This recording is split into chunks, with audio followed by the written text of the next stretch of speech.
এক রাজকন্যা একটি বিলাসবহুল দুর্গে থাকতেন। তার বয়স মাত্র 14 বছর, তবে তিনি ভয়াবহভাবে ক্ষতিগ্রস্ত এবং মুদি ছিলেন। একবার তিনি এপ্রিলের জন্য কিছু নিয়ে এসেছিলেন এবং নতুন বছরের ভোজসভায় বসন্তের ফুল ছিল। তিনি একটি ডিক্রি জারি করেছিলেন যাতে তিনি বসন্তের সূচনার ঘোষণা করেছিলেন এবং যে রাজপ্রাসাদে স্নোড্রপস নিয়ে আসেন তাকে উদার প্রতিদান দেওয়ার প্রতিশ্রুতি দিয়েছিলেন।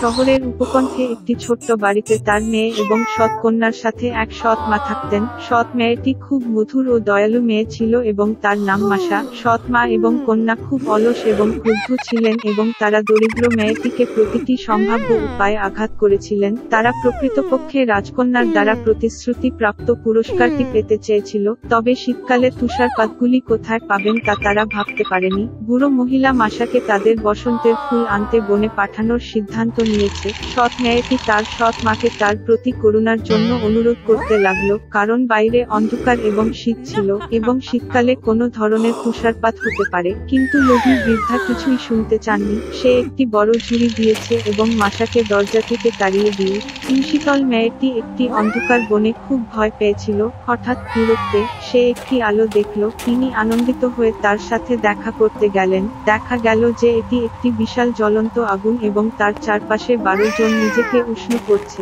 তার সাহস বাড়িয়ে মেয়েটি তাদের কাছে এসেছিল এবং বলেছিল যে দুষ্ট সৎ মা তাকে জঙ্গলে নিয়ে গিয়ে তুষারপাতগুলি সংগ্রহ করে। দেখা গেল যে 12 মাস ছিল। ভাইয়েরা মাসার জন্য দুঃখ পেয়েছিল এবং তারা তাকে সাহায্য করার সিদ্ধান্ত নিয়েছে। ভাই এপ্রিল একটি বানান উচ্চারণ করেছিল এবং হঠাৎ বসন্ত এসে জঙ্গলে এবং ক্লিয়ারিংয়ে এসেছিল। তুষার গোলে সবুজ ঘাসের উপস্থিতি, তুষারপাত প্রস্ফুটিত।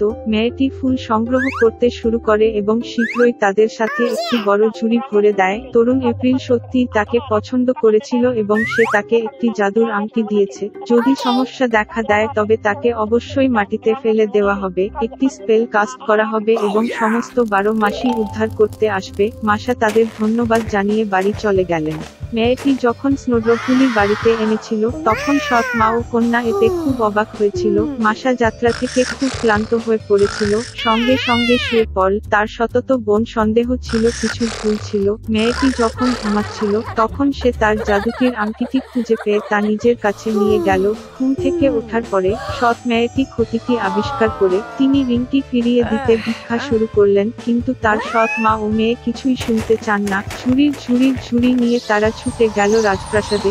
প্রাসাদে একটি দুর্দান্তভাবে সজ্জিত নতুন বছরের গাছ ছিল, তবে আসন্ন উদযাপন মোটেই মজাদার রাজকন্যাকে সন্তুষ্ট করেনি এবং কেবল যখন সৎ মা এবং কন্যা তার জন্য একটি সম্পূর্ণ ঝুড়ি তুষারপাত নিয়ে এসেছিল, রাজকন্যা তার ক্রোধকে করুণায় পরিবর্তন করেছিল। ফুলটি কোথা থেকে এসেছে তা সৎ মা স্পষ্টভাবে উত্তর দিতে পারেনি এবং তাকে স্বীকার করতে হয়েছিল যে তার সৎ পুত্র সেগুলি সংগ্রহ করেছিলেন। রাজকন্যা তৎক্ষণাৎ তুষারপাতের সাহায্যে ঘাটে যাওয়ার সিদ্ধান্ত নিয়েছে। পথে তিনি দরিদ্র মাসার দিকে চেয়ে রইলেন, যাতে তিনি যে জায়গাটি বেছে নিয়েছিলেন সেখানকার জায়গাটি সে দেখায়। মেয়েটি বলল যে সে এটি প্রদর্শন করবে, তবে কেবল যদি আংটিটি তার কাছে ফিরে আসে। এইরকম অসম্মান থেকে রাজকন্যা রাগান্বিত হয়ে রিংটি ফেলে দেয়, তবে সৎ কন্যা একটি বানান ফেলতে সক্ষম হয়েছিল। তাৎক্ষণিকভাবে একটি শক্তিশালী বাতাস উঠল।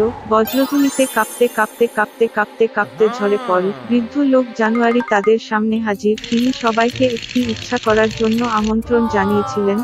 ভয়ে রাজকন্যা যত তাড়াতাড়ি সম্ভব প্রাসাদে থাকতে চেয়েছিল। মাসা একটি ইচ্ছা তৈরি করেছিলেন যে যথাসময়ে সবকিছু তার জায়গায় ফিরে আসবে।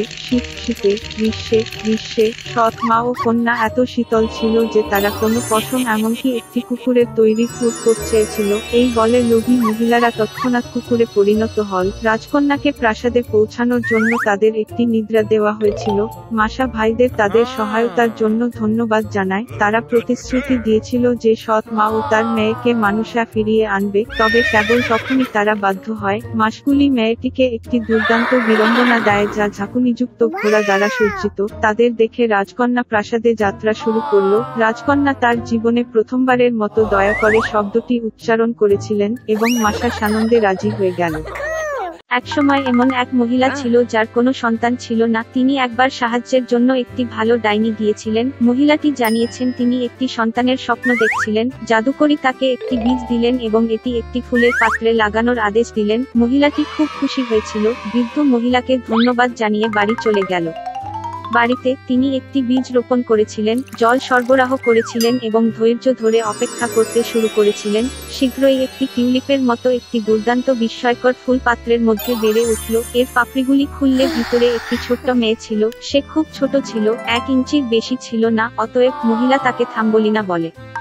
এক রাতে থাম্বলিনা যখন দ্রুত ঘুমাচ্ছিল, তখন বিশাল এক তুষার ভেজা এবং কুরুচিপূর্ণ বাড়ির জানালায় উঠে গেল। সে ঘুমন্ত মেয়েটিকে ধরল এবং তাড়াতাড়ি তার জলাবদ্ধ হয়ে গেল। তুষারপাত তার কুরুচিপূর্ণ ছেলেকে সুন্দর থাম্বলিনার সাথে বিয়ে করার সিদ্ধান্ত নিয়েছে। তিনি তাকে নদীর মাঝখানে একটি প্রশস্ত লিলি পাতায় রোপণ করেছিলেন যাতে মেয়েটি পালাতে না পারে।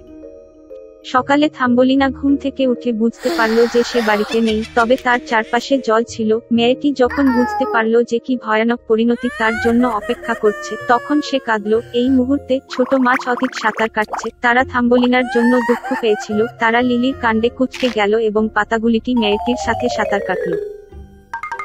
একটি বিশাল বিটল অতীতে উড়ে গেল। একটি সুন্দরী মেয়ে দেখে তিনি তাকে ধরে একটি গাছে নিয়ে গেলেন, যেখানে তিনি তাকে তার বন্ধুদের সাথে পরিচয় করিয়ে দিলেন। তারা সকলেই তার সৌন্দর্যে রক্ষা করেছিল, কিন্তু বলেছিল যে থাম্বলিনা খুব কুরুচিপূর্ণ ছিল এবং তাদের সঙ্গে থাকতে পারে না। বন্ধুদের চাপে বিটলও সিদ্ধান্ত নিয়েছিল যে সে কুরুচিপূর্ণ। মেয়েটিকে নামিয়ে দিয়ে বিদায় জানালো। সমস্ত গ্রীষ্মে থাম্বলিনা বনে একা থাকতেন। তিনি ঘাস এবং পাতাগুলি থেকে নিজের জন্য একটি কপাল বোনা। তিনি পরাগ এবং শিশির খেয়েছিলেন, পরিষ্কার আবহাওয়ায় রৌদ্রে ঝাঁকিয়েছিলেন এবং বার্ডকের বড় পাতার নিচে বৃষ্টি থেকে লুকিয়েছিলেন। তবে শীঘ্রই শীত, বৃষ্টি এবং বাতাস এসেছিল। থাম্বলিনার শীতের পোশাক ছিল না এবং সে হিমশীতল শুরু করে। মেয়েটি ক্ষুধা ও সর্দিতে ভূগোল এবং একদিন তাকে মাটির মাউস দ্বারা আশ্রয় দেওয়া হয়েছিল।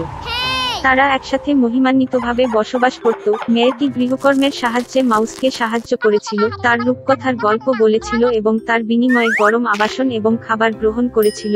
মাঠের মাউসের এক প্রতিবেশী ছিল, একটি ধনী অন্ধ তিল, যিনি সর্বদা তার সম্পদ গণনা করে এটি করেছিলেন। এমনকি অন্ধ হয়েও তিল বুঝতে পেরেছিল যে থাম্বলিনা খুব সুন্দর এবং তাকে বিবাহ করার প্রস্তাব দিয়েছে, কিন্তু মেয়েটি এ সম্পর্কে মোটেই খুশি ছিল না। বোরিং তিলটি তার পছন্দ হয়নি। একবার ভূগর্ভস্থ প্যাসেজগুলি ধরে হাঁটতে গিয়ে থাম্বলিনা একটি আহত গিলে ফেলল, যা প্রায় শীতের কারণে মারা গিয়েছিল। সমস্ত শীতকালে তিনি অসুস্থ পাখির যত্ন নেন এবং বসন্তের মধ্যে তিনি এটি নিরাময় করেছিলেন। বিয়ে আগে থাম্বলিনা মাউসকে শেষের দিকে সূর্যের প্রশংসা করতে তার উপরের দিকে যেতে বললেন। যখন তিনি মাউস গর্ত থেকে উঠে গেলেন, তখন তিনি একটি গিলে ফেললেন, যা তিনি নিরাময় করেছেন। থাম্বলিনা পাখির কাছে অভিযোগ করেছিলেন যে তাকে বাধ্য করা হচ্ছে একটি নোংরা তিলকে বিয়ে করতে এবং তার সাথে গভীর ভূগর্ভে বসবাস করতে। গিলে মেয়েটিকে তার সাথে উষ্ণ জমিতে উড়ে যাওয়ার জন্য আমন্ত্রণ জানানো হয়েছিল এবং সে রাজি হয়েছিল। তিনি তাড়াতাড়ি মাউসকে বিদায় জানালেন, গিলে উঠলেন এবং তারা পালিয়ে গেলেন। একবার এক দুর্দান্ত দেশে থাম্বলিনা সুন্দর ফুলের সাথে বিশাল এক ঘাট দেখতে পেল। তিনি বেঁচে থাকার জন্য নিজের জন্য সবচেয়ে সুন্দর ফুলটি বেছে নিয়েছিলেন। হঠাৎ তিনি ফুলের মধ্যে দেখতে পেলেন তার মতো একটি ছোট্ট মানুষটি, কেবল ডানাযুক্ত। এটা ছিল ধনুকের রাজা এবং একটি ফুলের প্রতিটি ফুল বাস করতেন। সুন্দর এলফ কোনো মেয়েকে নিজের মতো ছোট কখনো দেখেনি, এমনকি এত সুন্দরও করেছে। তিনি তাৎক্ষণিকভাবে থাম্বলিনার প্রেমে পড়েন এবং তাকে তার স্ত্রী হওয়ার জন্য আমন্ত্রণ জানিয়েছিলেন। এলিজের রানী এবং ফুলের রানী। তার সমস্ত দুঃসাহসিকতার পরেও কমনীয় রাজপুত্রের কাছ থেকে এমন প্রস্তাব শুনে মেয়েটি খুশি হয়েছিল। তিনি আনন্দের সাথে রাজি হন। একটি ছোট্ট হাত দিয়ে থাম্বলিনা কেড়ে নিল এবং একই মুহূর্তে তার পিছনে দুটি ডানা হাজির। এখন সে এলভাসের রানী হয়ে উঠেছে এবং তারপর থেকে তারা সুখী জীবনযাপন করে।